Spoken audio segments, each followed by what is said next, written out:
Hare Krishna.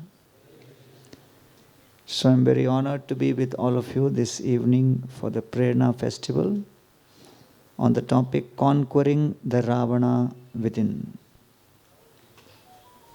Nastikyam anratam krodham pramadam dirghasutratam adarshanam jnanabatam alasya panchahavrittitamam ekachintanam anantagyaischa mantranam nishchita namanarambham mantrasya parirakshanam mangalasya prayogam cha pratyutham cha sarvata kachid tvan varjayeta rajadosha chaturdasham. So these three verses are spoken by Lord Ram to Bharat in the 100th chapter of the Ayodhya Kand of the Valmiki Ramayana. This is known as the Kachit Sarga. And in this particular series of verses, Lord Ram is questioning Bharata that for anyone to be successful in life, personal life, professional life, leadership, relationships, one needs to overcome these 14 sins or faults. Self-mastery is all about perseverance in adversity, attention to detail, and to focus on that which is desirable. So all of us are struggling with various faults, sins, unwanted desires within our heart. And therefore, we need to overcome and conquer these. So this is an excellent series of verses where Lord Ram is questioning Bharata whether you are following these or not. So we will go through these 14 faults or sins which we need to conquer from within. First is Nastikyam, which basically means giving the material world as much importance as the spiritual world. Loosely translated, it is atheism.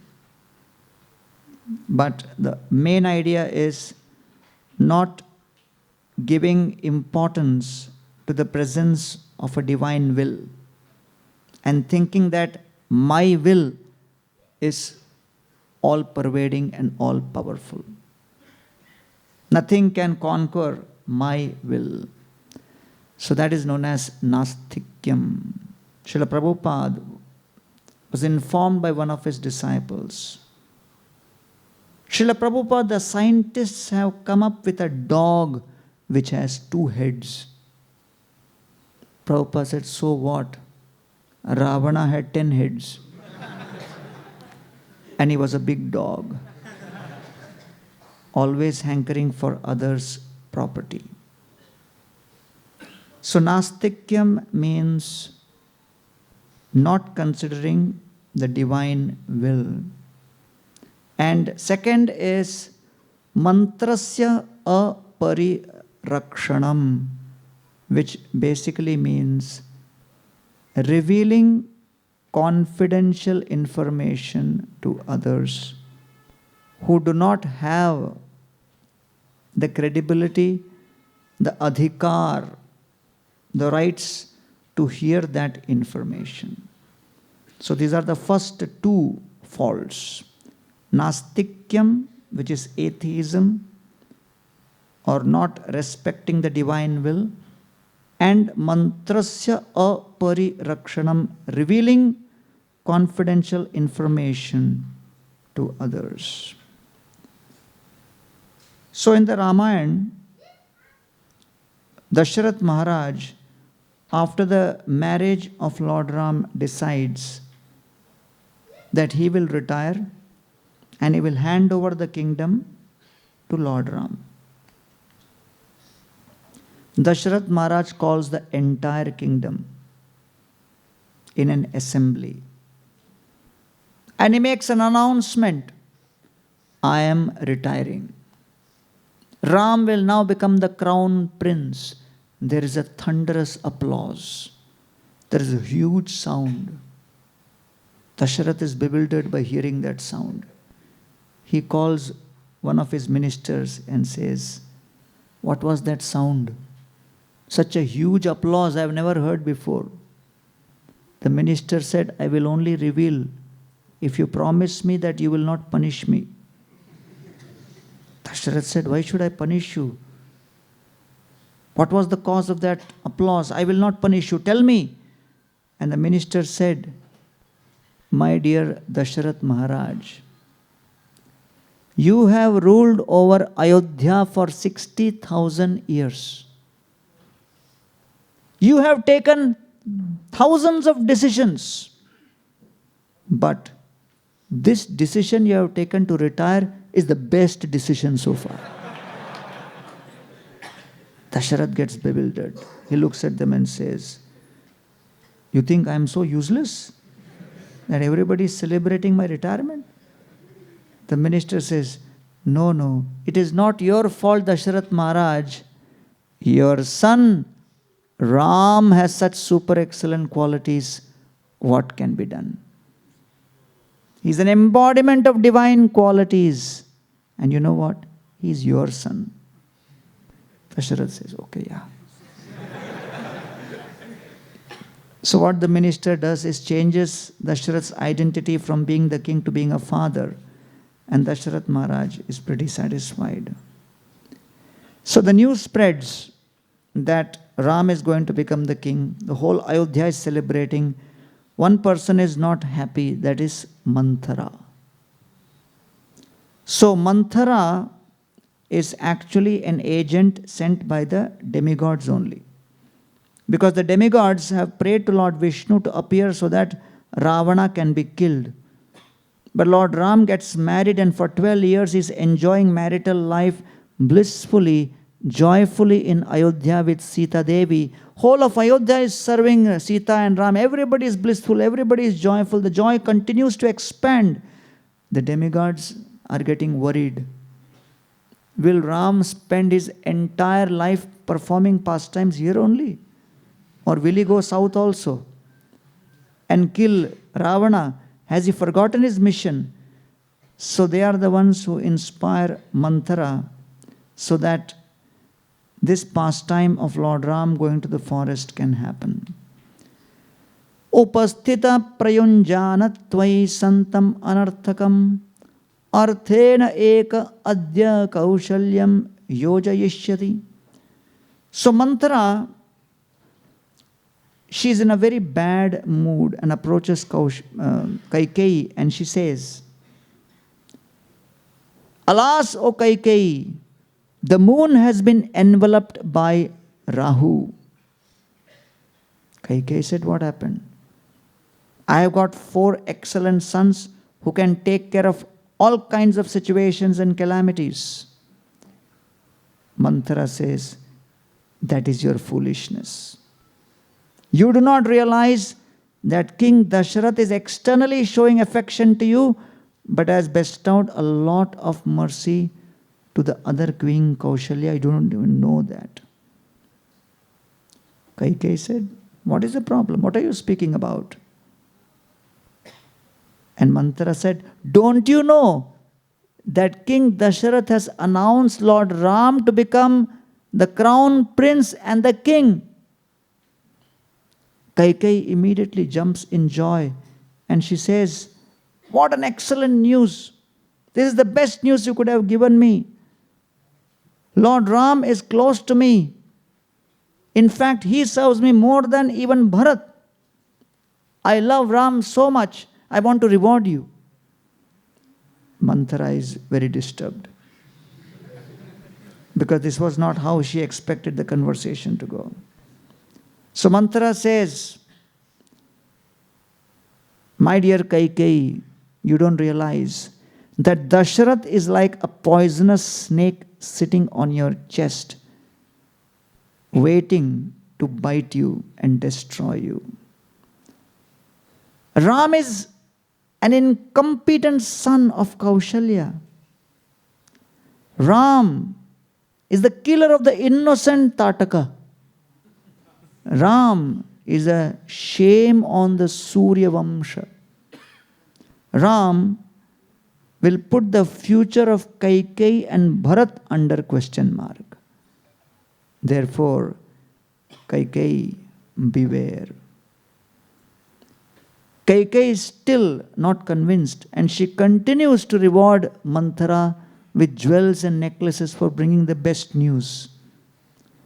Manthara now steps up her arguments, and she says, "My dear Kaikeyi, you are like a person who is in the middle of a river on a boat and drilling a hole in that boat, wanting to capsize.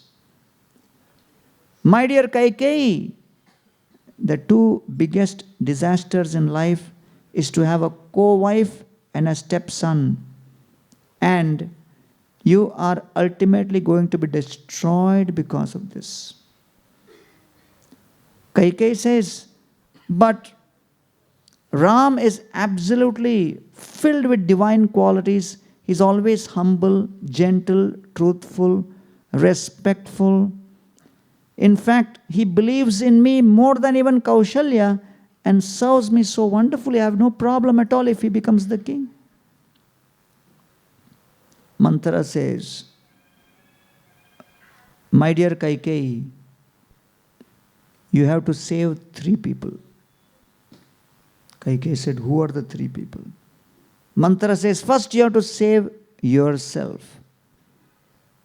Because as soon as Lord Ram becomes the king, Kaushalya will remember all the insults and injustices you have meted towards her in the past, and she will hit back and take revenge on you.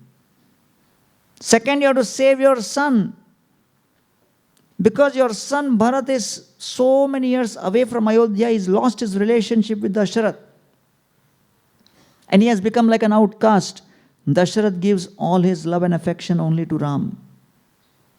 And third, you have to save your father, Ashwapati."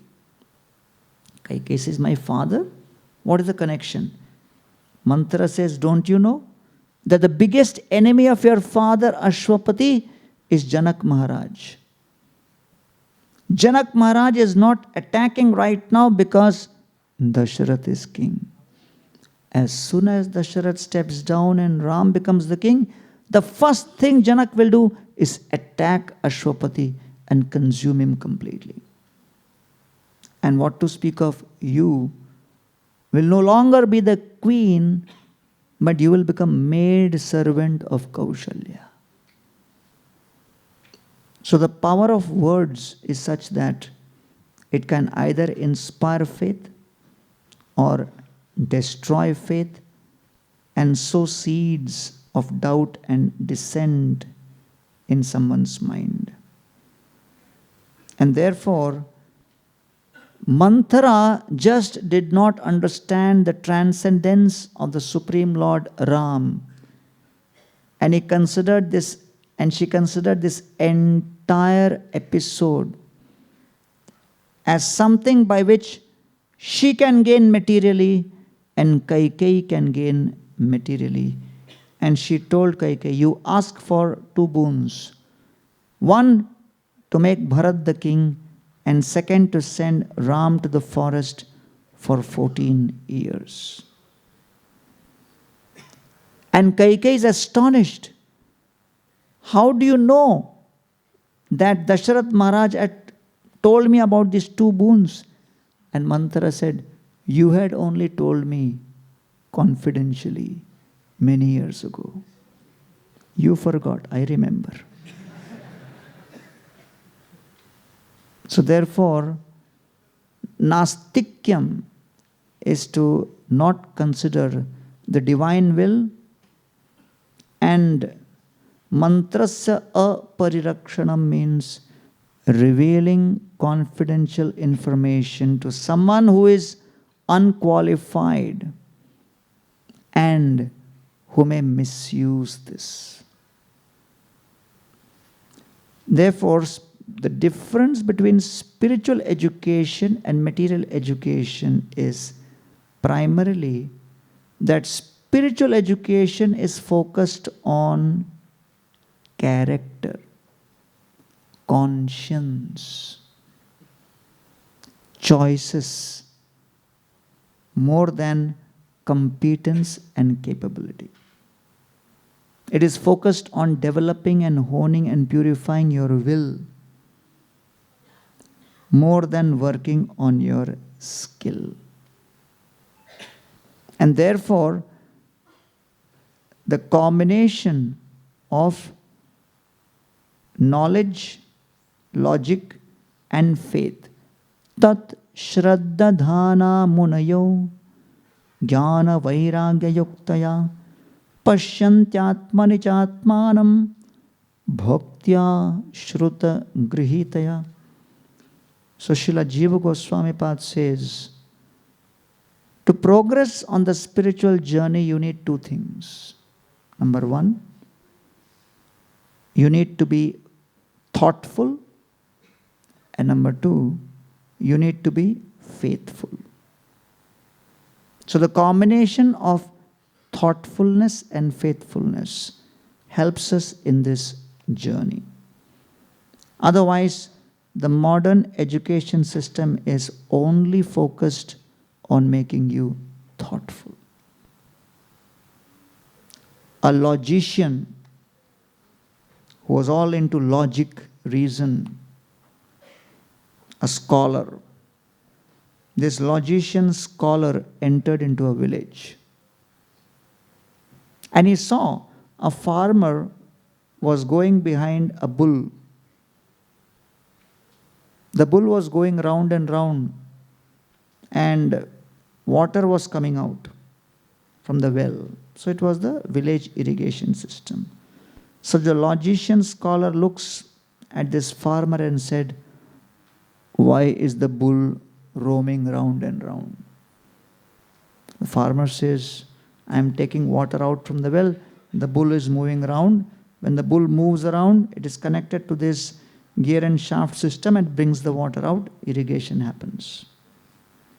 The logician then said, why is the bull having bell around its neck? And I hear the sound, ting, ting, ting, ting. The farmer said, I cannot be always behind the bull. So when I'm away in the field, I hear the sound. I know that the bull is working. When the bull stops, the sound of the bell stops, I immediately come and push the bull. That's why this bell is there, okay? The logician scholar says, I knew you would not get it. The farmer said, what? The logician scholar says, if the bull stands at one place and shakes his head, still the sound will come, ting, ting, ting, ting, ting, ting. Didn't you get it? Didn't you think about it? That's why I'm here to advise you. The farmer said, he's a bull, not a logician scholar like you. He will not think like that. In 1997-98, there was a whole congress on synthesis of science and religion. And I had gone there in Kolkata. So many scientists presenting presentations on how they approach spirituality through science. Very complex, quantum mechanics and this and that. And so, the best part of that whole, for most ISKCON devotees, was the prasadam. Because many of them could not figure out what was being discussed. And the most challenging session was the afternoon session post-lunch, 2 to 5, with the auditorium lights dimmed. Complete darkness in the audience side, and the stage was lighted up, and I could hear snoring sounds from my both sides. After the afternoon session, I came out, and Radhanath Maharaj met me, and he said, very heavy scientific jargon being used, but you are from IIT, so you must have understood what they were presenting. I said, yeah. I was understanding, but Maharaj, I was sleeping in between.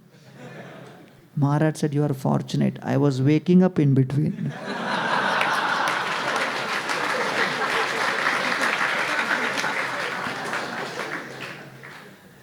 So, when we present spirituality, people question, what is the basis of this? Is it scientific? Is it relatable? Is it this? Is it that? So many questions people ask. And in India, people have so many questions whether the Bhagavad Gita is valid or not valid or this or that. Srila Prabhupada, the founder of ISKCON, went to London, and one of the reporters asked him, Swamiji, what are you doing in London? Why you have come here? And Srila Prabhupada said, for 300 years, the British stole gold, emeralds, rubies, diamonds from India, but they forgot to steal the most precious jewel, Bhagavad Gita. I have come to do home delivery.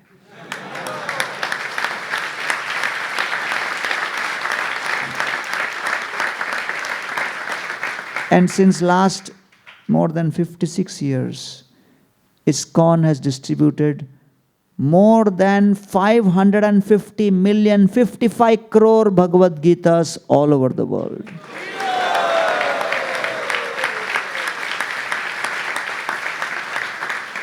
In more than 80 languages, and now we have 1,100 ISKCON temples in 120 countries all over the world.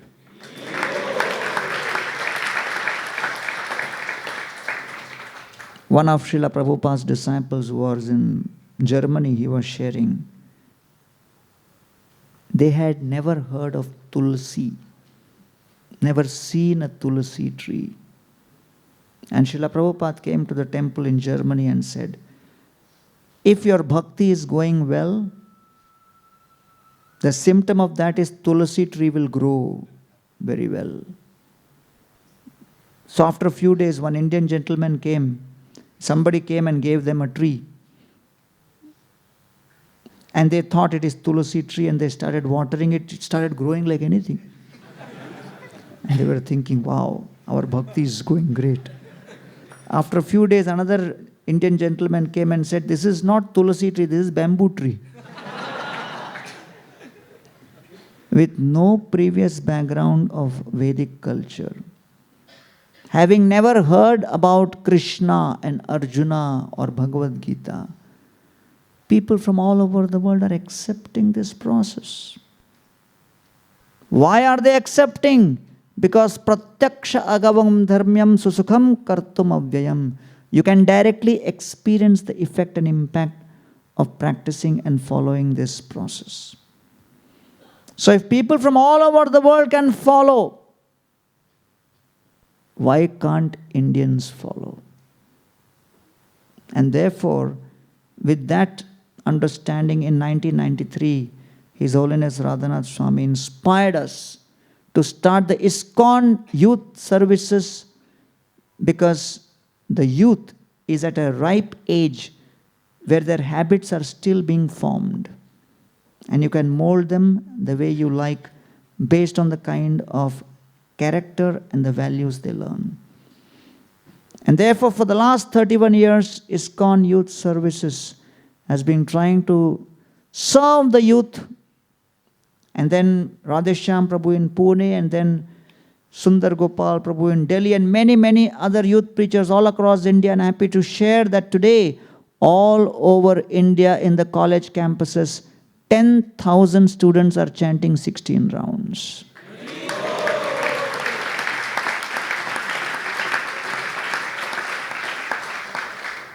So therefore, it's very important for us to know that spirituality is not just for discussion.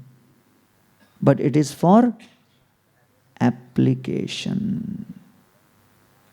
It is for application. So Nastikyam is atheism, or considering material world and spiritual world to be almost same, and not finding value in the divine will. And second is to share confidential information with those who are unqualified, mantrascha parirakshanam. Third is krodham, which means showing anger at those who are worshipable or weak, like parents or gurus, or those who are dependent, who need to be protected, who need to be respected. The wise need to be respected. The weak need to be protected. Instead of respecting and protecting, if one demonstrates anger, that is not appropriate. Therefore, in modern times, one big problem is that many people are talented, but not all talented people manage to get success. Why is that? There are 4 reasons. First, they try to please everybody. Secondly, they try to imitate others, what others are doing. Third, they try to chase status rather than purpose. And fourth, they try to play superhero by imitating, comparing, and try to do everything, not knowing that they cannot imitate. So therefore, when a person is talented, educated,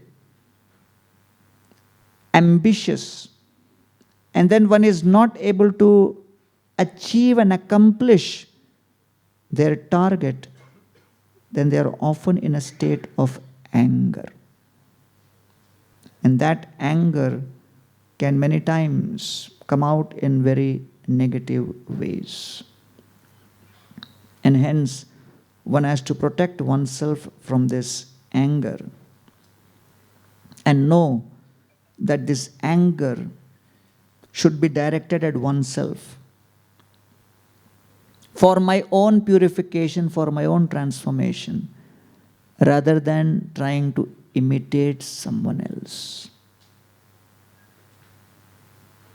And in today's social media age, comparison has become a big problem.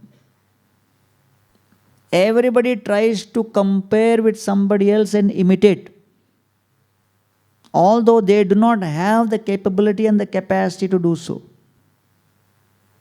So comparison is a thief of joy, and the youth especially are in great anxiety because however best they do something, someone is better than them. And people spend their whole day just watching what others are doing, rather than trying to focus on what I can do. I tell the story that somebody was giving a seminar on how to become a public speaker, expert public speaker. Nowadays, everybody wants to be public speaker. Everybody is doing podcast only. It is the podcast yuga. Right? So everybody is become guru. God knows who will become disciple. Everybody is becoming a coach, mentor, speaker, YouTuber, this, that, influencer. So this speaker was saying, if you attend my seminar, सुनो भाई video क्या ले रहे हो?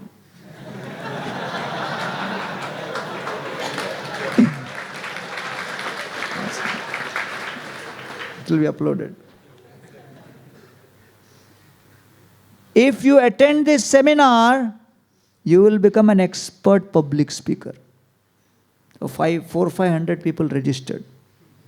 Whether they can speak or not, that's a different thing. but his marketing was super. So people were sitting and he said, if you want to be an expert speaker, make sure the beginning of your speech is dhamakedar. Just to capture people's attention. And then he said, I'll give you an example how to begin your speech. You begin by saying, the best years of my life were spent in the arms of a woman who was not my wife. Everybody said, what's going on? This is a scam. And he said, and that woman was my mother. And they said, oh wow, kya baat hai. So one guy in the audience went to his village, called the whole village, I become public speaker. And everybody thought, oh, this guy, we thought he's a bhondu. How can he become public speaker? They all came out of curiosity. This guy stood on the podium, was nervous, standing on the mic, and he thought, let me use that same opening. It has to be dramatic. And he said, the best years of my life were spent in the arms of a woman who was not my wife. And then he was so nervous, he forgot the next line. And he was trying to remember, what was that punchline? What was that punchline? What was that punchline? And then he said, I can't remember who she was.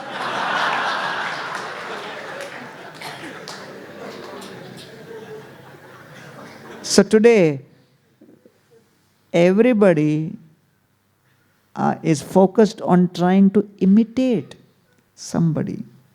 It's not worth it. You do what you can do and be satisfied with that.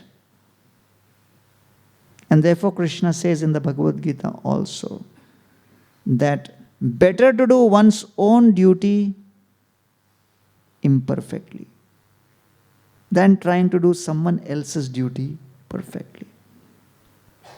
And so when you do that, you will be satisfied and peaceful, and you will not be in a state of anger.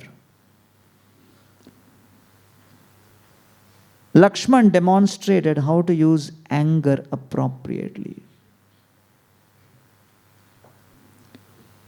When Sumantra left behind Sita, Ram and Lakshman, and he was going, he asked, any message for Dasharath Maharaj?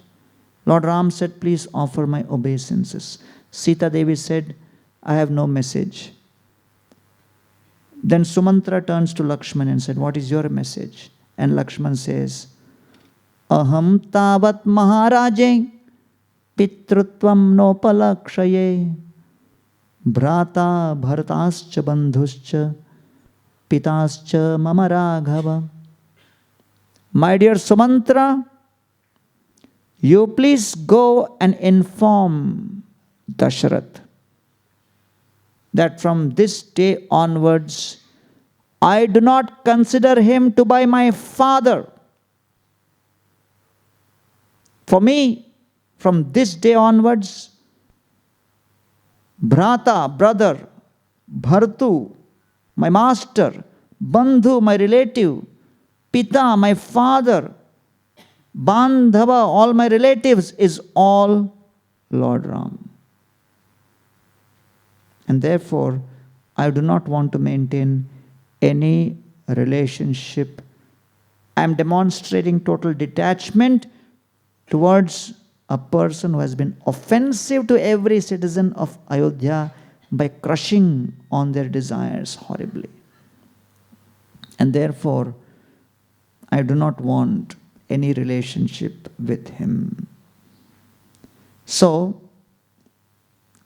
Lakshman demonstrates what Thakur Narottam Das says as Krodha Bhakta Dveshi Jani.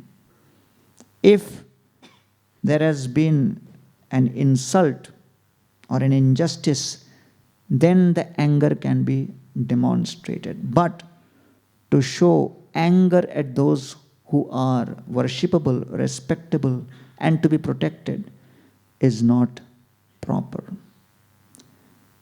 When ISKCON in his initial days was going through its struggle, a lot of people were coming and saying it is brainwashing, brainwashing. And there was a court case in New York against ISKCON on brainwashing. And the devotees asked Srila Prabhupada, how should we fight this case? Prabhupada told the president, you only stand. And he said, but I'm not even trained how to argue. Prabhupada said, take my books and place it in the court. And on the first day you speak from the first canto, first chapter, first verse. Describe in detail. Second day speak the second verse. Third day speak the third verse. Fourth day speak the fourth verse. Convert the court case into Bhagavatam class.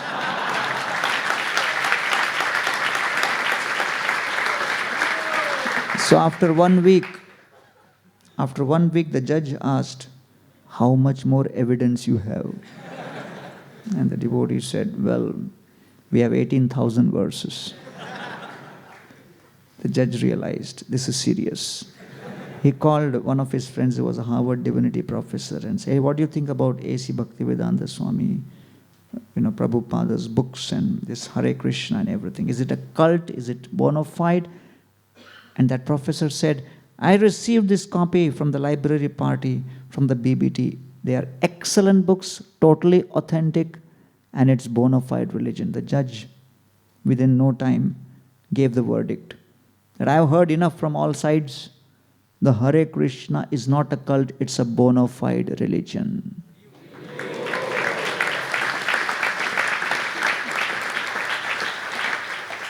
So someone asked Srila Prabhupada very angrily, Swamiji, if everyone takes to this process and everyone becomes Hare Krishna, what will happen? Prabhupada said, don't worry, there will always be people like you who will never take. So therefore, we need to realize that Krodham can be a gateway to hell, and we have to overcome Krodha. This is the third. Fourth is Nishchitanam arambham, Nishchitanam anarambham, which means not executing decisions which have been made. And fifth is Mangaladi Prayogam, Mangaladi Aprayogam, which means wasting the time in various useless arguments.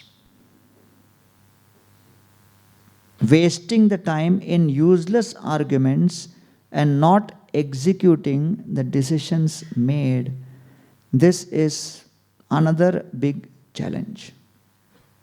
It's an anartha. It's a fault.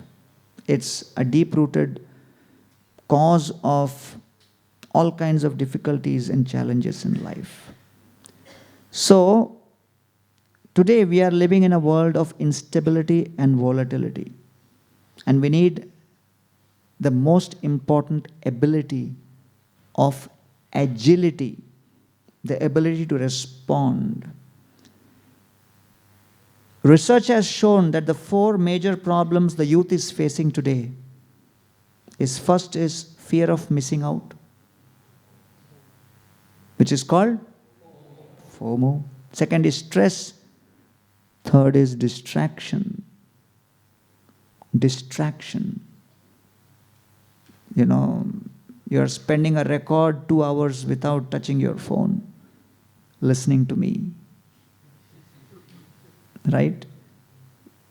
And then after some time, you may start thinking, oh, I'm missing something. So nowadays, upavas, fasting, is not fasting from food and water.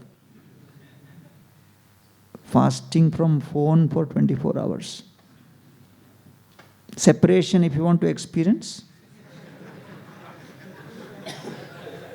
If your phone is misplaced, how you will feel separation.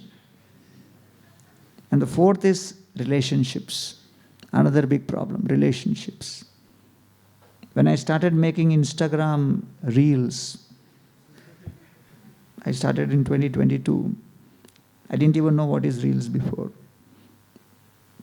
So they said we should start Instagram. I said, why? He said, the youth is there. So your youth is there. So I said, okay, so how many minutes it should be? They said 30 seconds, 40 seconds. I said, what? You have to give message in 30, 40 seconds.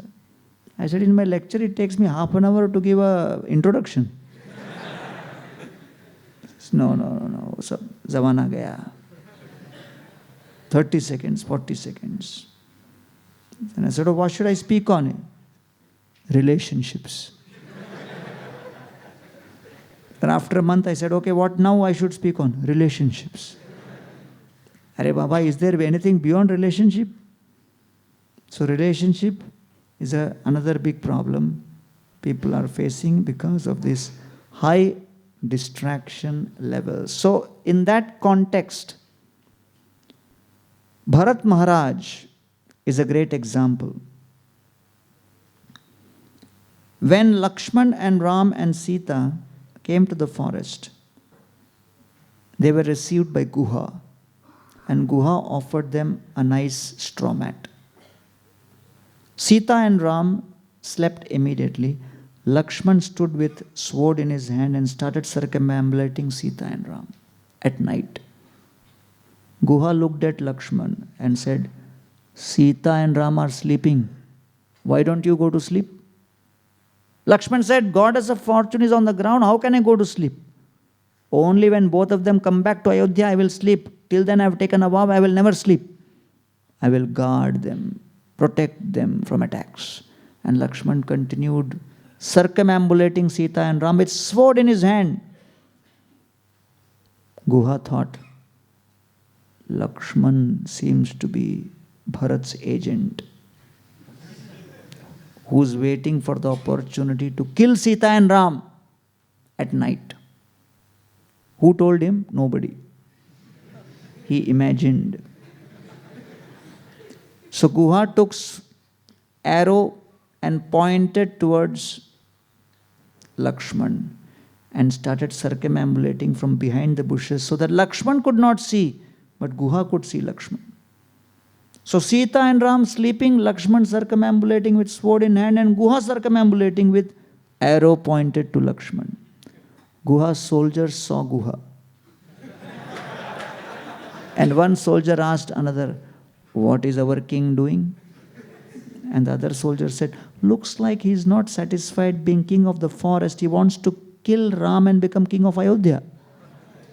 And another soldier said, we will never allow this. He may be our king, but if he is doing this against Ram, we will kill him.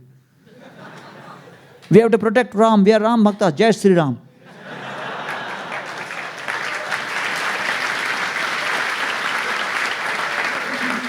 So now, there was a whole group of soldiers of Guha with arrows on their bows behind the bushes, circumambulating, pointing the arrow towards Guha.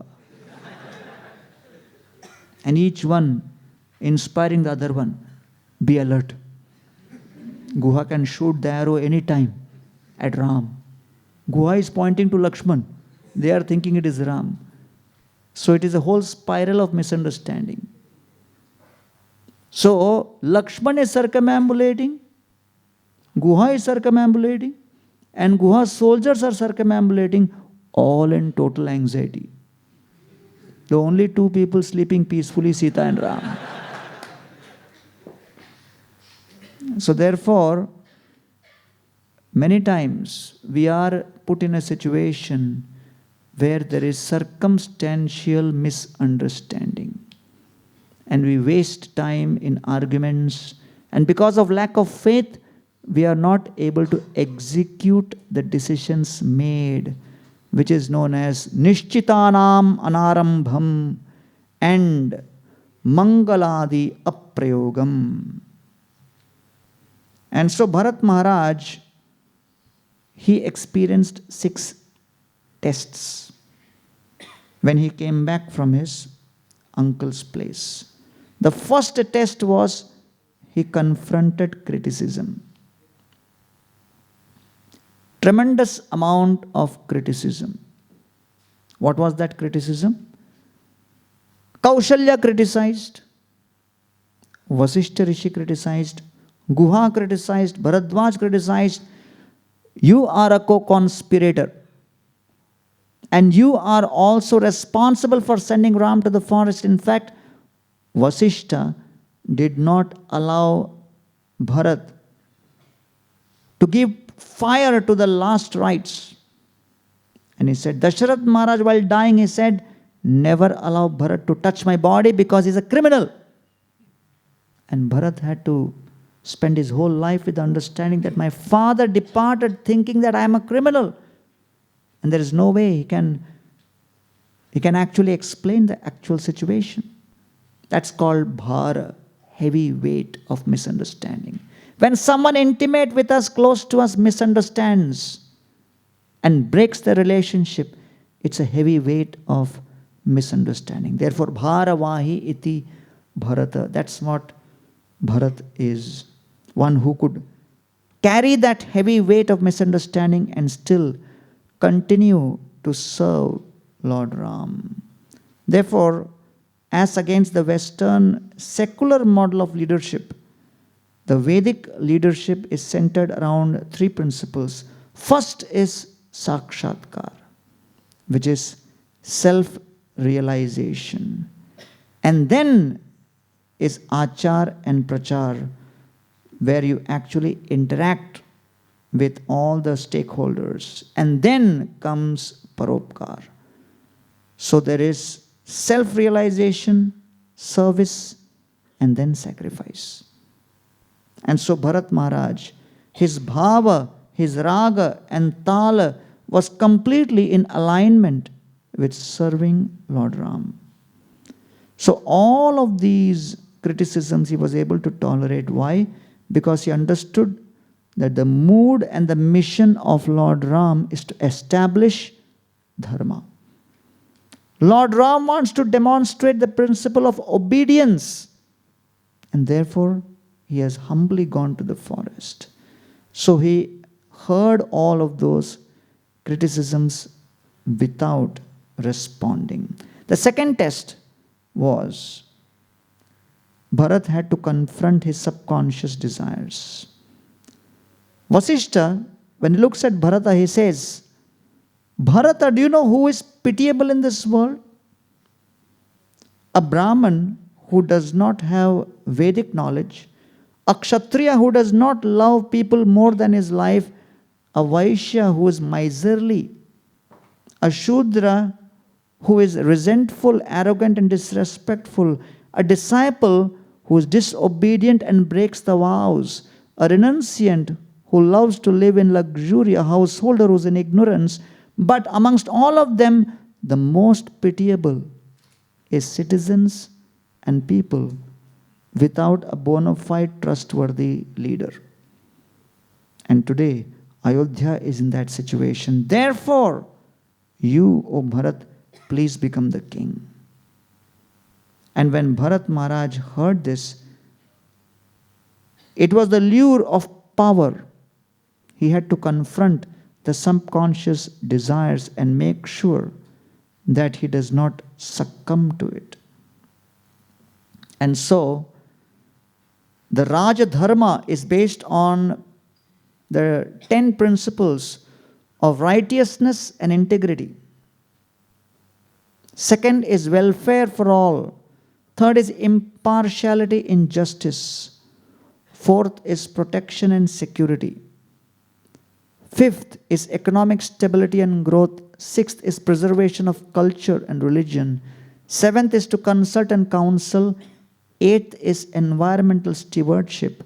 Ninth is to have social harmony. And 10th is to have impeccable personal conduct, which is extremely crucial. Sadachar. And therefore, Bharat was demonstrating all the principles of Raja Dharma and willing to overcome all of his subconscious desires. And Bharat immediately thought of 5 reasons why he cannot be the king.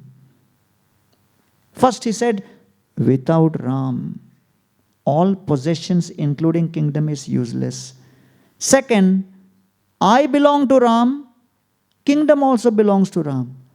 Both of us are property of Ram. How can one property rule another? Not possible. Third, Ram is by far superior in virtues, in values, in learning, in self-control, in administrative prowess, in his kindness.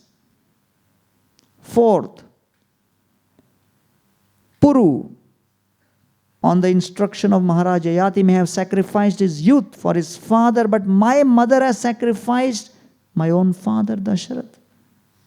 And fifth, my mother has acted adharmically, and therefore the throne is tainted with the blood of the death of my father. Like that. अंदर थोड़ा बातचीत हो रहा है. So the test 3 is, apart from confronting criticism and subconscious desires, is confronting confusing choices.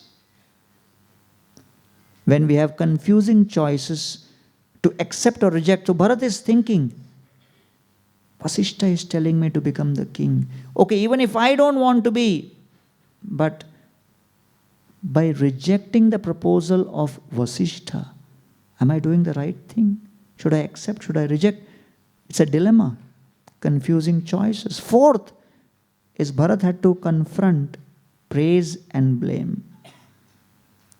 Right? So, sometimes if we think, if I am praised, I must be right. If I am blamed, I must be wrong. And if my conception of right and wrong is based on praise and blame, I'll be forever confused. Fifth is when he met Bharadwaj Rishi, Bharat Maharaj, he took second opinion of Bharadwaj Rishi. What do you think? I am going to invite Lord Ram back and become the king. Is that proper? That's called confronting accountability. Sometimes we may fear asking a superior, afraid that my proposal may be rejected, my plans may be overruled. And the sixth test was, Bharadwaj Rishi has organized an entire feast for the entire kingdom and the armies which were approaching Lord Ram in Chitrakoot with Bharat. And Bharat would not take any part in all of those because he was confronted with irresistible temptations. He wanted to control himself fully. And therefore, these are the 6 tests which Bharat experienced, and he overcame that without wasting time in arguments and fully active to execute the decision which has been made by him of bringing Ram back. And therefore, today's education system is focused on success, Vijay, Vijay, Vijay. But the Vijay can only be established on the foundation of 3 other principles. First is Vivek, discrimination. Second is Vairagya, renunciation. And the third is Vinay, humility. Without Vivek, Vairagya and Vinay, one cannot have Vijay over one's own inner self. And without that, what will we do? And therefore, Srila Prabhupada, he recommended that we spend our time studying the books, the Bhagavad Gita, the Srimad Bhagavatam, and spreading the message based on which we will get the right kind of discrimination. And therefore, Parikshit Maharaj says in the first canto, in the second canto of the Srimad Bhagavatam, that this Srimad Bhagavatam has to be studied with Shraddha. Right?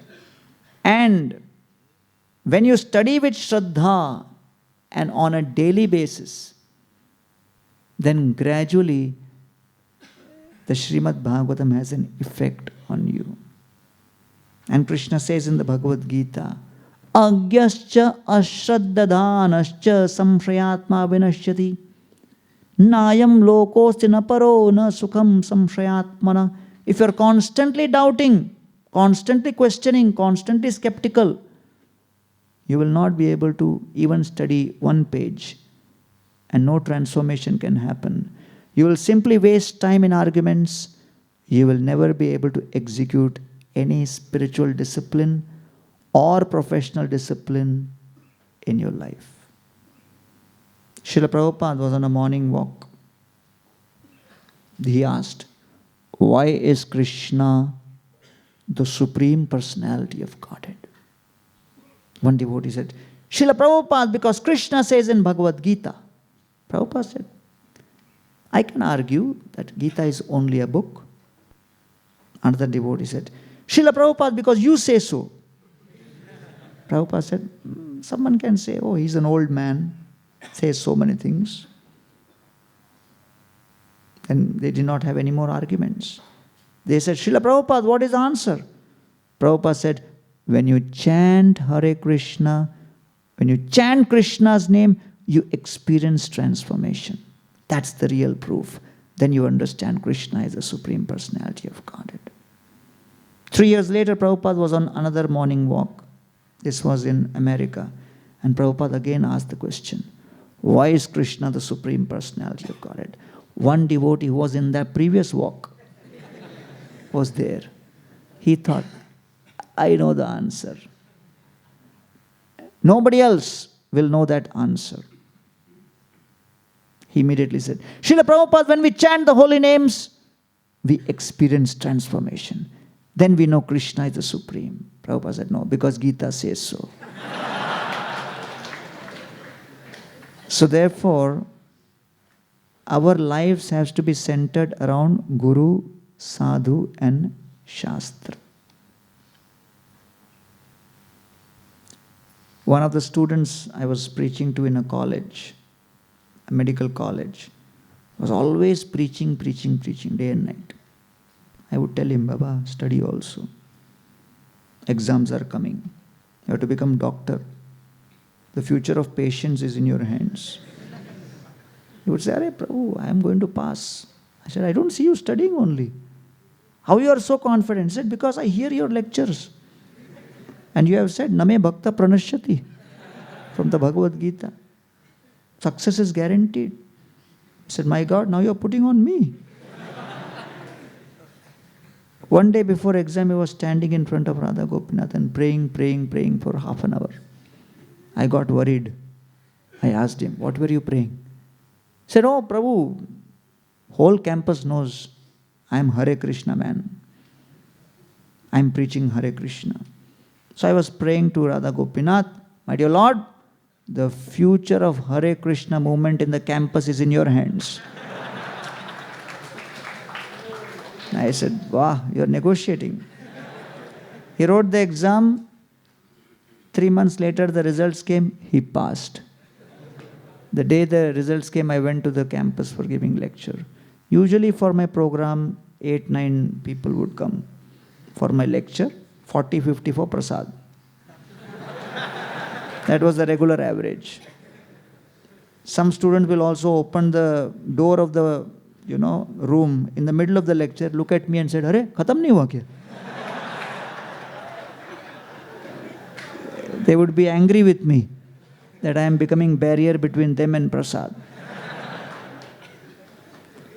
So anyway, that day, when the result came, that day when I went, 40 to 50 students were sitting for my lecture. I checked again, is it the same room or have they come for my lecture or what? And I asked, how all of you have come? And one of the guys said, quoting that student's name who passed, that guy, we never saw him studying. He was always preaching Bhagavad Gita, always saying, chant Hare Krishna, Krishna, Krishna, Krishna all the time. We never expected that he will pass. And he has passed with flying colors, which means Krishna has to be Supreme Personality of Godhead.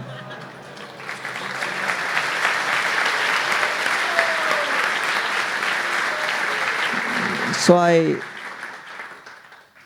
told this devotee, he got admission in post-graduation also. I said, Baba, in undergrad you gave a lot of pressure to Krishna. At least in PG, you put some efforts yourself. So he put a lot of efforts in the PG and he got the university gold medal.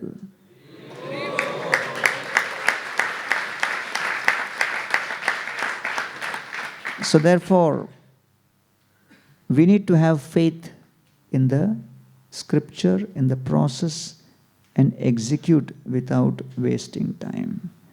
Then the sixth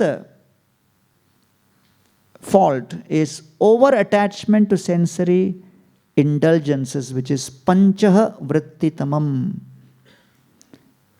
and which the example is given of Shurpanakha. She looks at Ram and is bewildered by Ram's beauty, approaches Ram and proposes to Ram, I want to marry you. Ram looks at Shurpanakha and says, I'm already married. Sita is my wife. Do you want to be co-wife? No, not good. You look at my brother Lakshman, he is eligible. He's come alone to the forest. You approach him. Shurpanakha runs to Lakshman. I want to marry you. You're the most eligible person. Lakshman says, hey, what do you want to be? Second wife of a master or the wife of a servant? Which is better? Think about it. Shurpanakha said, better to be second wife of master. Again she ran to Ram. And then Ram again sent her back to Lakshman. And finally she realized these two brothers are playing with me. So she became very angry on Sita and wanted to attack her. That time Lord Ram looks at Lakshman and says, I think enough. Time for surgery. So Lakshman takes his sword and cuts off Shurpanakha's nose and takes that nose and throws it across Godavari on the other side. And where Shurpanakha's Nasika felt, that place became Nasik. So Shurpanakha, she was bleeding, she was crying, and she called her two brothers Khara and Dushan. And they came with 14,000 soldiers to attack Ram. So what had happened some time back was Sita in the forest had made a comment on Ram. My dear Lord, I see you are always carrying bow and arrow. You never use it. Is it ornament? Is it decoration? You plan to do something about it? Ram, Kshatriya, he became a little upset, angry from within. But he knew that not every comment needs to be responded immediately. So he kept it in mind. So when this incident happened, when Khara and Dushan came with 14,000 soldiers, Lakshman saw them and said, my dear Lord, Ram, you please, along with Sita, go into the cave. Let me fight with them. Ram said, no. Lakshman, you go in. You protect Sita inside the cave. I will fight. Lakshman said, my dear Lord, these demons are not up to your standard. I can deal with them. Don't worry. Ram said, Lakshman, you go in. Lakshman said, my dear Lord, please, why you're taking so much of anxiety? I'll handle them. Ram said, Lakshman, it is my family matter. I cannot explain details. Go in. Lakshman goes inside. Ram fights the 14,000 soldiers, and Ramayana describes in 1 hour he kills all the 14,000 soldiers without a bead of perspiration on his forehead. And when this happens, Lord Ram is standing there victorious with his bow and arrow. Sita comes out, clapping her hand, and throws a garland around Ram's neck and says, my dear Lord, I saw you showing such chivalry, such bravery. I'm glad that my father was not here to see you showing such action and such drama. Because if he saw you showing such power, he would have married my other sisters also to you. So, Shurpanakha represents attachment to sensory indulgence. So the Gita describes that if you want a good stable family life, there are 7 sutras. First is there has to be commitment for life between members of the family. Second, one has to have respect for elders. Third is one has to have the proper space and time for worship at home. Fourth is we should always know relationships means give and take. We should be willing to give and forgive. Then we should know that any proper dharmic house is centered around pure food, which is offered to the Lord. And that's what Chaitanya Charitamrita, Lord Chaitanya says. Oiche anna je Krishna ke koraye bhojan, janme janme shire dharu tahar charan. If anyone offers to the Lord, then that purified, sanctified food is so powerful, Lord Chaitanya says, I take the dust of the feet of such devotees on my head.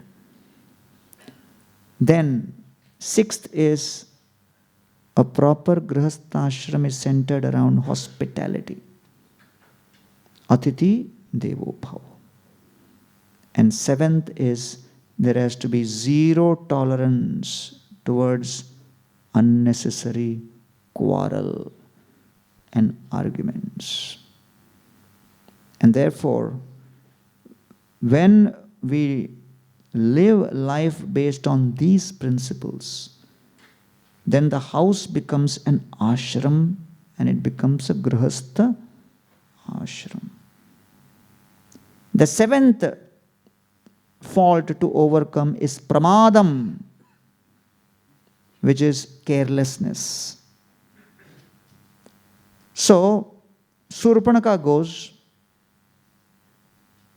and agitates Ravana and says to him, you think you are the king of this, universe? You are sitting here completely intoxicated with alcohol, thinking that you're all powerful. Arey, Ram is thousands of times more powerful than he killed everybody, including Karan, Dushan, all the 14,000 soldiers. What you are doing here? And you have never heard about Sita, never seen her beauty. And she goes on to describe Sita's beauty in such detail, Ravana becomes enchanted.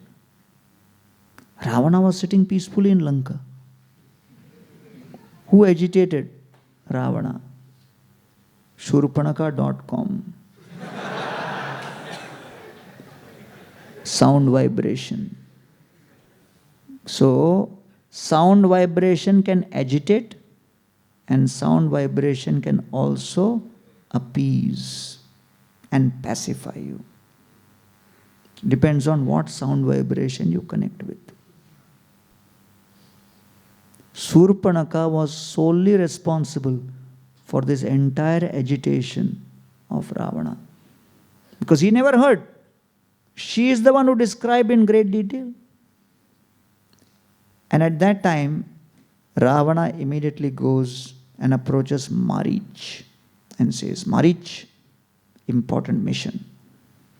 Take the form of golden deer, attract Sita, so that Ram will start chasing you to catch hold of you.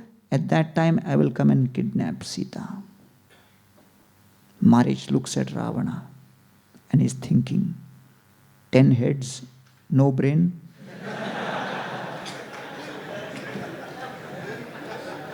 What is going on here? And Marich tells Ravana, Prosida Lankeshwara Rakshasendra Lankam Prayacha Bhavasadu Gacha Tvam Sveshu Dareshu Ramaswanityam Ramah Sabharyam Ramatam Vaneshu. My dear Ravan, do you want to keep your 10 heads intact? Do you want to keep your hands and legs intact? If yes, I have a suggestion. Proceed, be happy. Lankam Prayacha. Go back to Lanka bhavasadu gaccha, with all your limbs intact. And tvam sveshu dareshu ramasva, enjoy with your wives. Ramah sabharyam ramatam, let Ram enjoy with his wife. How do you like the idea? Ravana said, rascal, I did not come here to get your advice. I have come here to give you order. Either you follow this or I'll kill you. And Marich was telling, Hare, don't you know the power? I have experienced the power of Ram's arrow. When he was only 12 years old, when we tried to disturb their yajna, Ram was not even full graduate. He was in internship under Vishwamitra Muni. That arrow he shot when we tried to disturb Vishwamitra Muni's yajna, it threw me into the ocean 800 miles. I still remember that pain. And one more time, with another demon friend, we approached. And Ram turned around. As soon as he turned around, I knew what was coming. I ran away. But my other demon friend did not know. He went ahead. He was killed. But then the sound of Ram's arrow going past my ears, it created such tremor that I came and retired in the forest. I wear only bark of tree. And out of fear, wherever I see only Ram's face. I'm in trauma. Anyone speaks any word beginning with Ra, if they say Rath, I think Ram. They say Ra, but I hear Ram. So therefore, he says, Brikshe brikshe chapashyami chira krishna janambaram gruhita dhanusham ramam pasha hastamantakam. I only see Ram with bow and arrow pointing at me. Ravan said, hey Marich, stop giving your lecture. I am interested that you follow what I am saying. Otherwise I kill you. So Marich thought, which is better? To be killed by Ram or to be killed by Ravana? He thought, let me get killed by Ram only.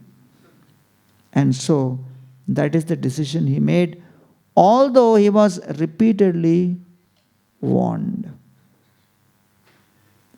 When one is warned about the consequence of something, still they do not accept and they do not understand. That is called carelessness or pramadam. And therefore, Ravana demonstrated that carelessness. Sita also was careless.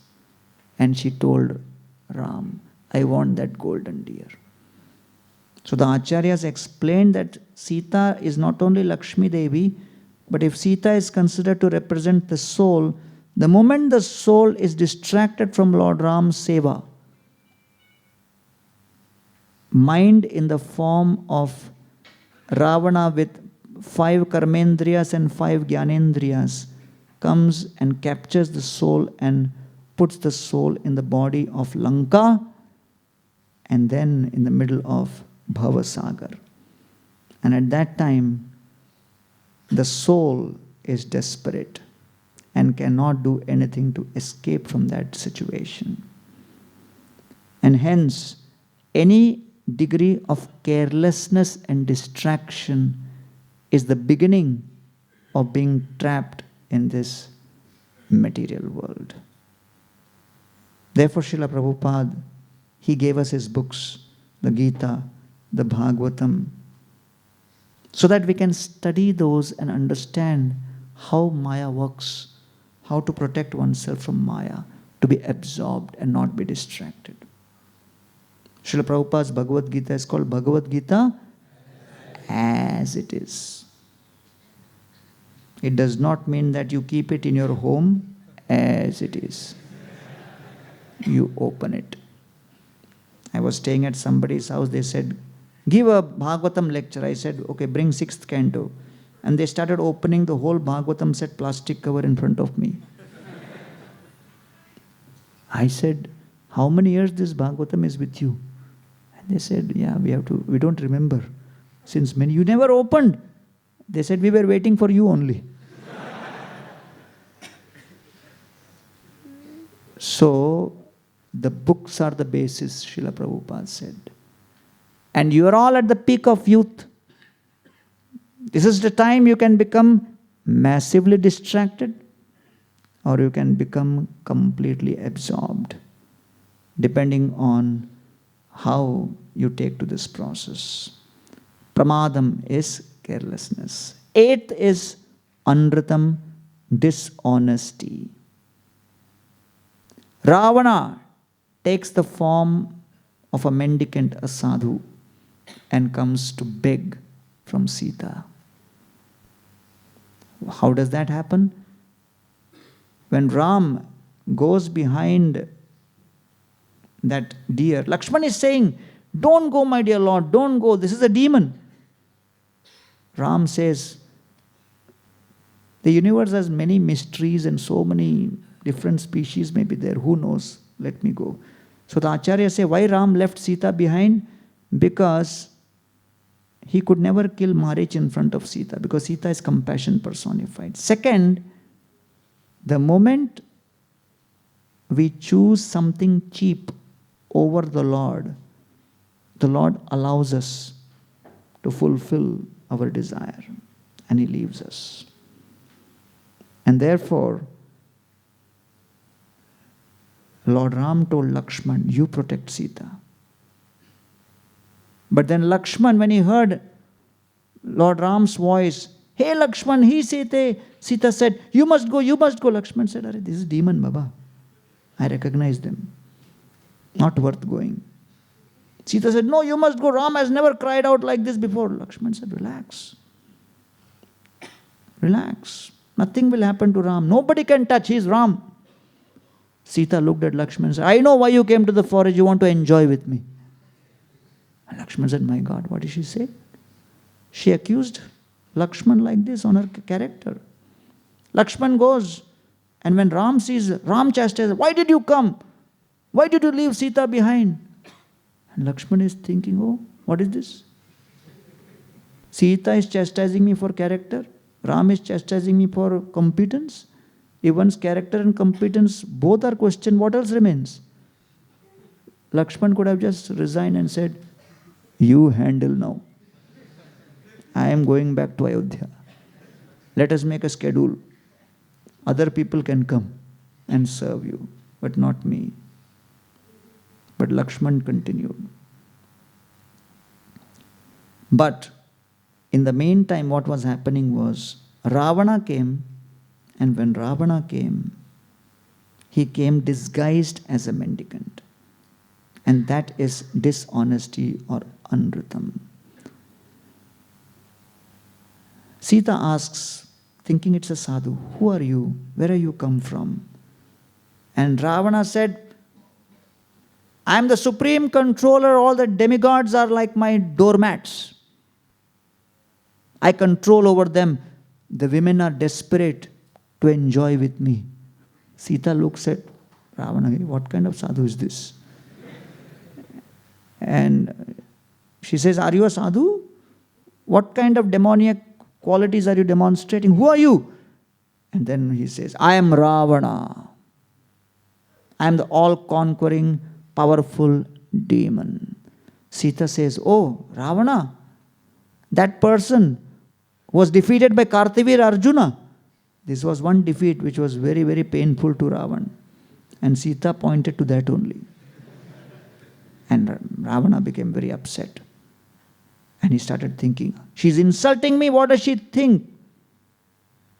I'm going to teach her a lesson.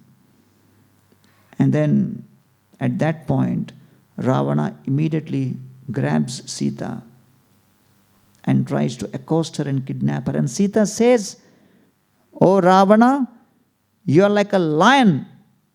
You are like a jackal trying to touch the property of lion like Ram. You're trying to kidnap me. It is like extracting the teeth of a lion or removing the fangs of a serpent. O Ravana, you're trying to kidnap me. It is like trying to take out dirt with a needle from your eyes. O Ravana, you're trying to kidnap, you're trying to cross an ocean with a stone tied around your neck. Ravana, you're trying to kidnap, you're carrying burning fire in your cloth. If you think you are strong, O Ravana, as you claim to be, you should be confronting Ram directly, not that sending Ram away with mischief and then trying to show your power in front of me. What kind of bravery is this? You are like a dog. So Sita gives the peace of her mind. And Ravana, he says, actually, this is not deceit, it is my strategy.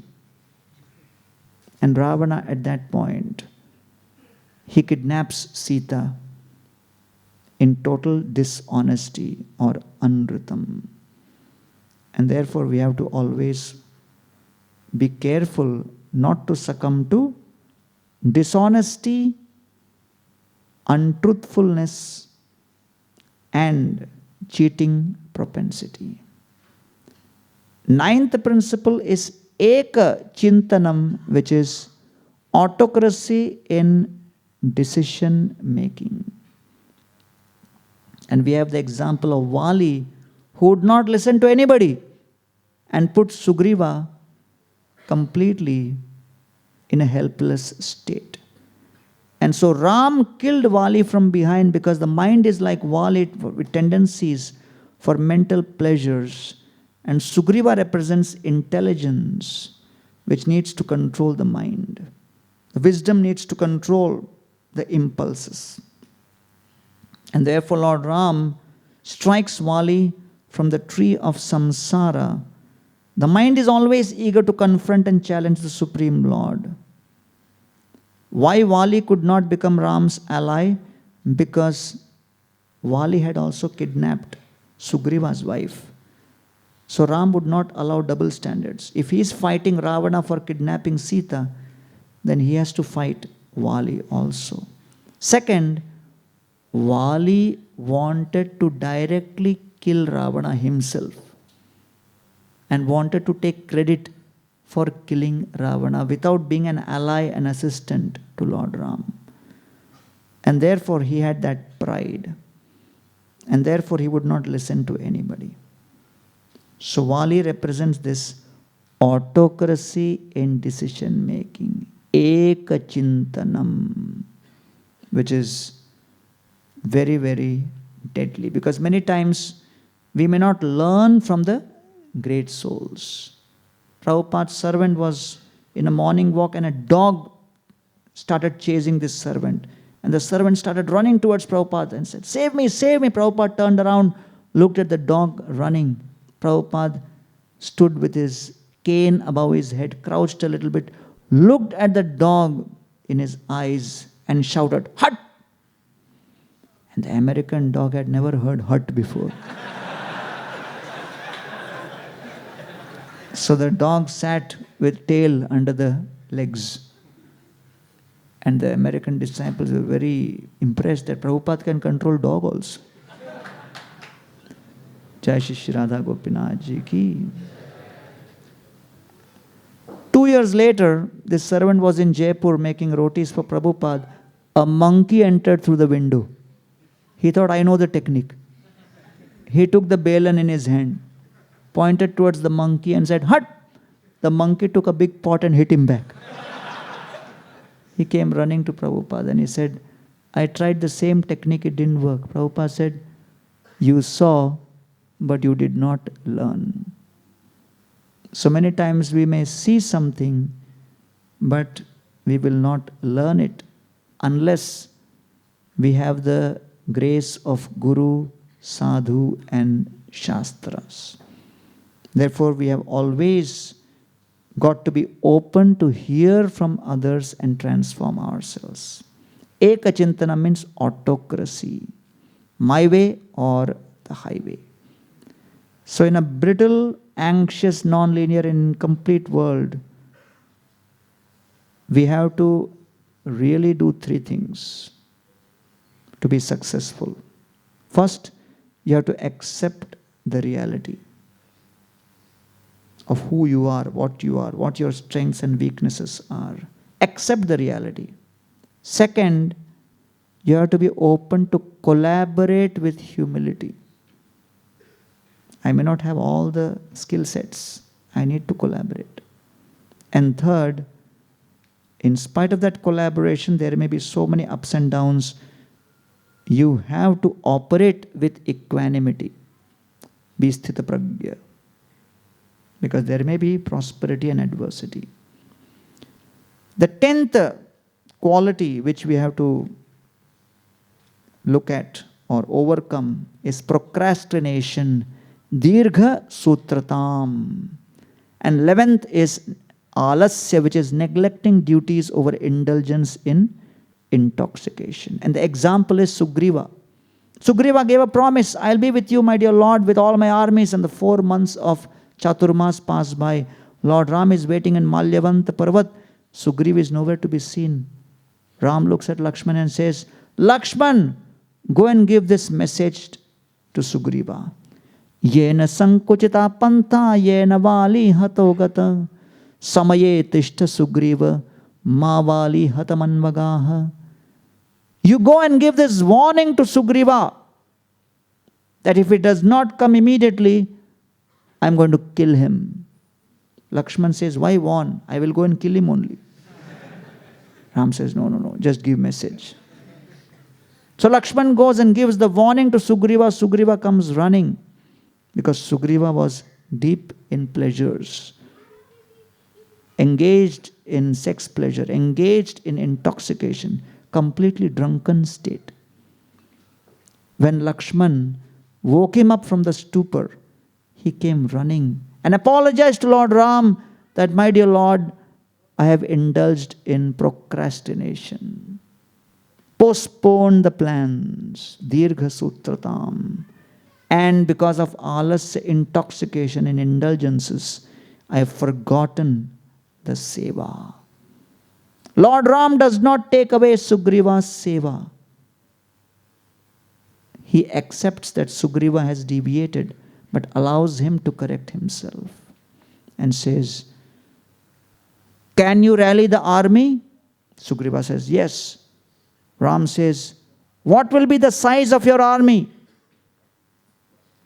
Sugriva says, before I describe the size of the army, I have to explain the mathematical system, the numerical system. And he says, 10,000 crore is one shankhu. 1 lakh shankhu is one mahashankhu. 1 lakh mahashankhu is one vrinda.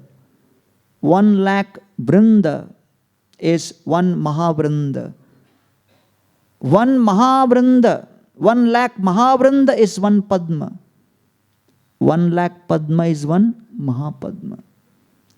1 lakh mahapadma is one kharva. 1 lakh kharva is one mahakharva. 1 lakh mahakharva is one samudra. 1 lakh samudra is one ogha. 1 lakh ogha is one maha-ogha. So having explained the system, then he says, the size of the army I am planning for you, my dear Lord, is 10,000 crore shankhu, 1,000 mahashankhu, 100 vrinda, 1,000 mahavrinda, 100 padma, 1,000 mahapadma, 100 kharva, 100 samudra, 100 maha-ogha. You understood how many? Anyone can say how many zeros? You'll get one night free stay in GV. I'm confident nobody can figure out.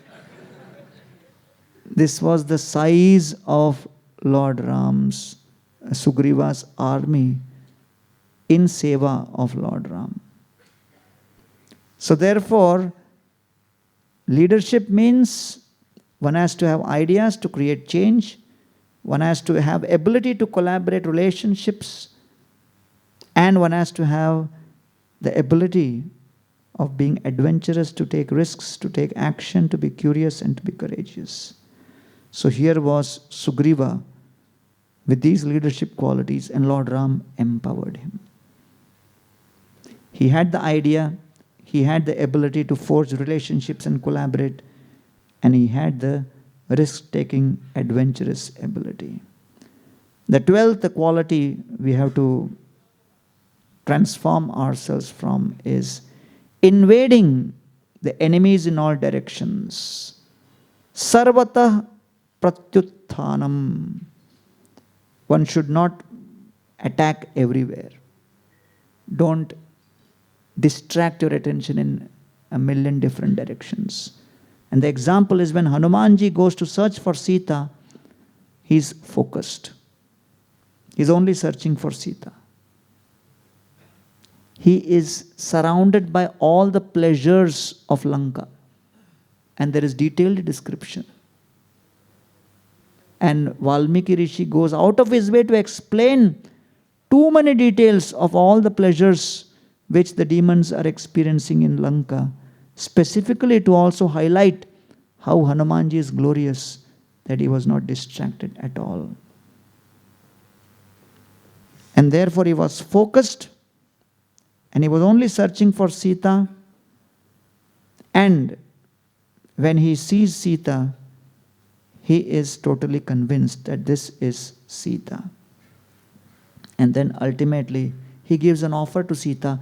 Why don't you sit on my back and I jump back and then you are with Ram again? Good proposal? Practical? Anybody in Kali Yuga will say, excellent. Sita should have taken it. Sita said, no, I cannot. Why?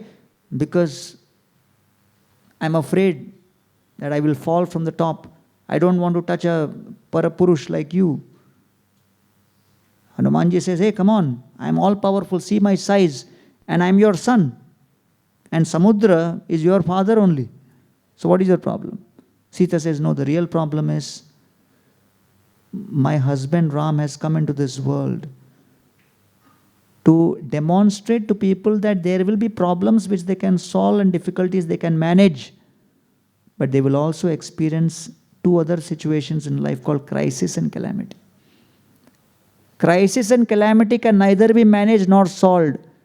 Therefore, I have been put in this crisis and calamity to demonstrate that when you are in crisis and calamity, your intelligence, your plan making, your decision making, everything will fail. Your economic power, your social power, your other kinds of networking power, all of those powers will fail. The only power which will be at your disposal is your ability to take shelter of the Supreme Lord Ram. And that's what I want to demonstrate. How to helplessly take his shelter and chant the holy names. Hare Krishna, Krishna Krishna, Hare Hare, Hare Ram, Ram Ram. Sundari Raghunathasya Surastri Dukkha Shantaye Dashananasya Bhavane Dashamasano. She says, I will escape. But what about the other women who have been kidnapped? Unless Ram comes here, they cannot be liberated. I cannot be selfish. Therefore, let me wait for Lord Ram. So therefore, Hanumanji's mission was very focused and he was not distracted in multiple directions. 13th is lack of appreciation of righteous people. Disrespect to righteous people. Ravana was cursed 18 times by Rambha, by Vedavati, by the Vedic Brahmanas, by Nandi, by Vasishtha Rishi, by Ashtavakra Muni, who said, because Ravana kicked Ashtavakra Muni and said, "Oh handsome fellow, I will cure your hunch." Ashtavakra Muni said, just like you kicked me, one day a monkey will kick you. And that's what happened when Angada looked at Ravana. He became so angry. The army was going, but Angada became overwhelmed. He jumped before everybody. And as Ram is seeing, he saw Angada disappear. And Angada lands on Ravana, kicks him on his head, passes urine on his head, jumps back to Ram and tells him what he did. Ram said, "Chi, hey. Why did you do like that? Pass urine and all." Angada said, we are monkeys, we are allowed to do.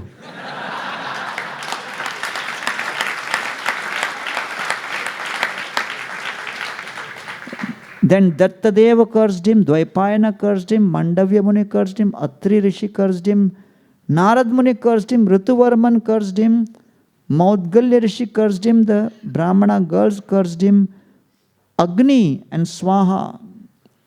Agni cursed him, King Anaranya cursed him, Brihaspati cursed him, Brahmadev cursed him. Each one has lot of details. But the bottom line was, Ravana was either molesting somebody, trying to rape them, or insult them and attack them. Disrespect. So therefore, this is the 13th principle we must overcome, which is Adarshanam Jnanavatam, lack of appreciation of righteous people. Invading enemies is Sarvatah Pratyutthanam. And then the last anartha or fault or sin is respecting wicked people and taking them as advisors. And this is what Ravana did. He had advisors like Nikumbha, Varahanu, Rabhasa, Surya Shatru, Saptagna, Yagyagopa, Mahaparasho, Mahodara, all of these people. And Vibhishana was totally against them. And Ravana thought Vibhishana is my enemy. And so ultimately, Vibhishan, he rejected Ravana and he comes and takes shelter of Lord Ram. Sarvaloka Sharanyaya Raghavaya Mahatmane Nivedayatamam Kshipram Vibhishanam Upastitam. My dear Lord, please give me shelter at your lotus feet. Thus says Vibhishana. Therefore, one needs to have the right kind of guidance and the right kind of shelter. One of Srila Prabhupada's disciples was putting stamps on envelopes. He was using his saliva. Prabhupada said, hey, don't use saliva. Use water in a bowl. So he started using water in a bowl. Prabhupada left. And he finished most of the stamps. Only one stamp was remaining. And water in the bowl was over. So he was thinking, who will go and get water again? Only one stamp. And I have my old style. And nobody's around. He looked left, he looked right. Nobody was there. He stuck out his tongue, put the stamp on the tongue. The door opened and Prabhupada was standing there. And Prabhupada said, I told you not to do this. He said, I never knew you were going to manifest suddenly. And Srila Prabhupada said, to change habits is extremely difficult. It can only happen by consistent association, by philosophical contemplation, by practicing connection, by purifying the various cultivation of desires, prioritizing your consumption, and your proclivities should be to control your habits. And only then one can transform oneself completely. Therefore, these 14 anarthas, as described here in Ramayana by Lord Ram to Bharata, need to be overcome and conquered. And therefore, all of us have an opportunity here, by the grace of His Divine Grace, Srila Prabhupada, to be in satsang of devotees. This evening, any of you could have been in any party. But you decided that we will not go to any other party. We will come to the ISKCON temple in Chowpatty and attend Prerana so that we can hear the glories of Lord Ram and conquer the Ravana within. This was the best decision you could have made.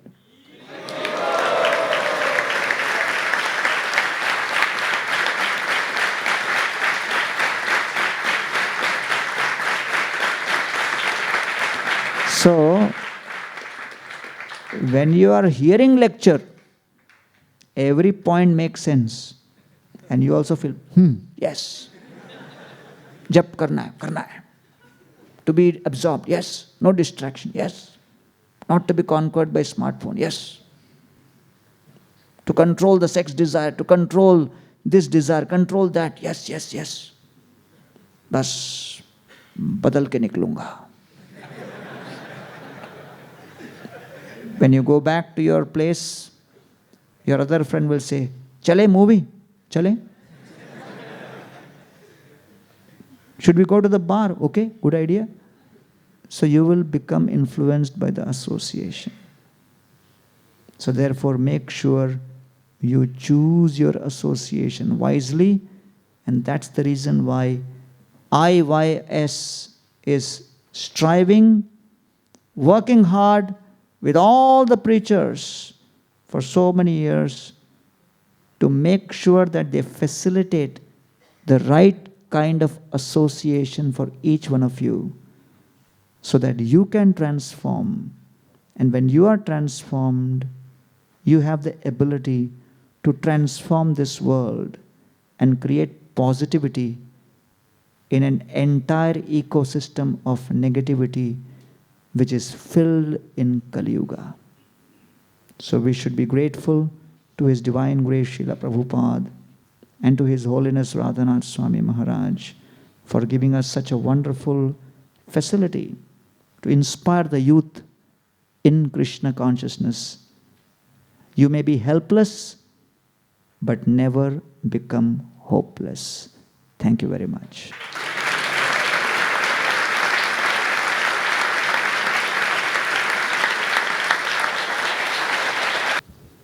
Hare Krishna, Prabhuji. Prabhuji, who is Gura who had taken the arrow to Lakshmana?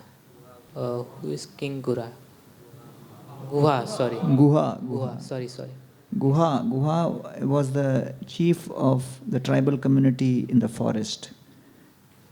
Nishad Raj Guha. Yeah.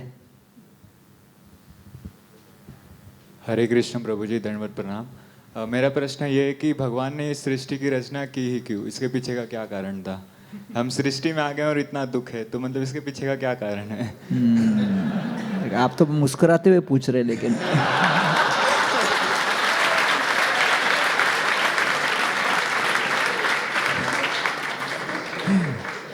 मनोरंजन के लिए पूछ रहे क्या? आप तो सुखी लग रहे बहुत. प्रभुपाद जी को भी एक रिपोर्टर ने पूछा, स्वामी जी इतना संसार का निर्माण क्यों हुआ? प्रभुपाद जी ने कहा, भोग के लिए. रिपोर्टर खुश हो गया, मुस्कुराने लगा. प्रभुपाद ने कहा, तुम्हारे नहीं, कृष्ण के भोग के लिए. तो जब आग में हाथ डालते हैं तो दर्द होता है. अब वो दर्द अच्छा है कि बुरा है? बुरा है. दर्द नहीं होगा तो हाथ पिघल जाएगा. दर्द होता है तो अपन क्या करते हैं? खींच लेते हैं ना बाहर. तो दर्द के कारण तो अपनी उंगली बचती है. तो वैसे ही जब दर्द होता है संसार में, ये संकेत है कि मुझे कहीं और निकलना है, यहाँ नहीं जलना है.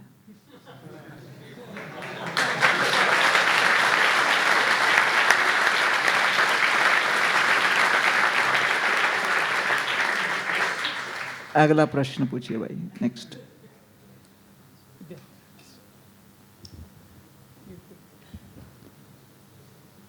Yeah, you can ask loudly.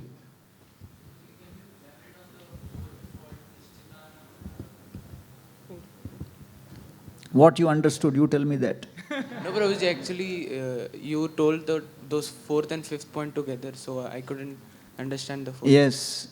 So, basically it means not executing the decisions made and wasting time in arguments.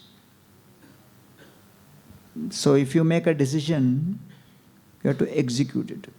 If you don't execute, you are just procrastinating, going on and on.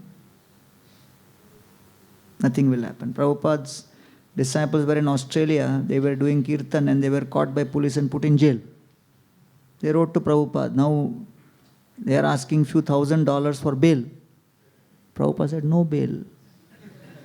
Do Harinam Sankirtan in jail. They immediately followed.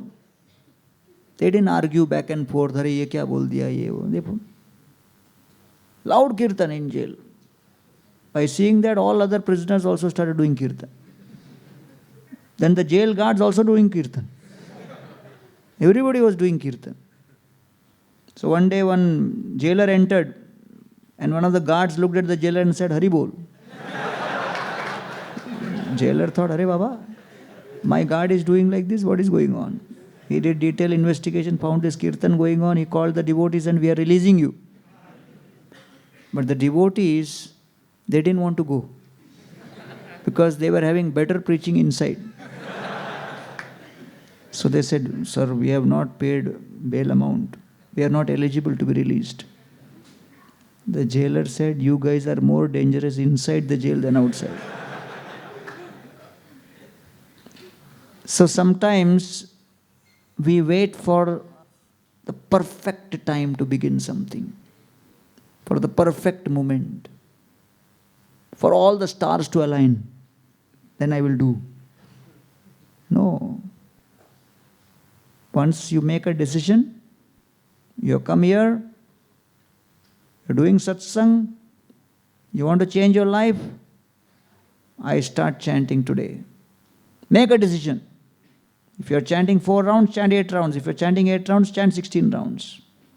If you chant 16 rounds, continue chanting. Make a decision and move on. Okay? Prabhuji, if I could One ask... last question behind. Yeah. You can ask afterwards. Me too.